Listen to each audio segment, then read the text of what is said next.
కొమరం భీం ఆసిఫాబాద్ జిల్లా జైనూర్ మండల కేంద్రంలో జాతీయ ఎస్సీ ఎస్టీ సంఘాల పిలుపు మేరకు భారత్ బంద్లో భాగంగా దళిత ఆదివాసీ సంఘాల ఆధ్వర్యంలో సంపూర్ణ బంద్ పాటించారు. ఈ బంద్కు ప్రభుత్వ ప్రైవేటు విద్యా సంస్థలు సైతం సహకరించారు.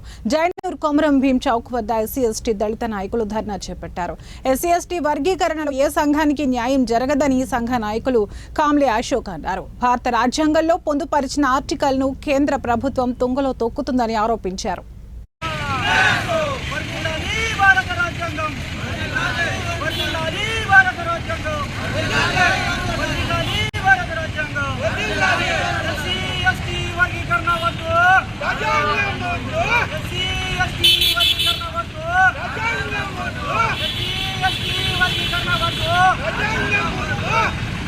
ధర్నాముఖంగా తెలియజేస్తున్నాను.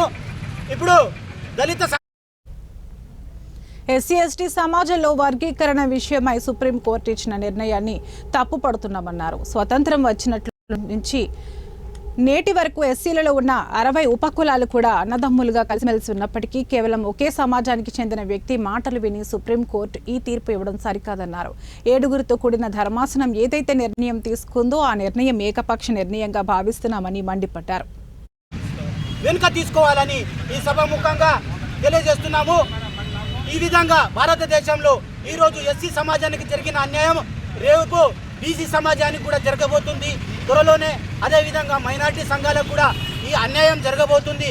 ఎందుకంటే ఆర్టికల్ 341 ప్రకారము ఎస్సీ సమాజంలో వర్గీకరణ జరిగింది, రేపు బీసీలో కూడా జరుగుతుంది, అదేవిధంగా మైనార్టీలో కూడా జరుగుతుంది.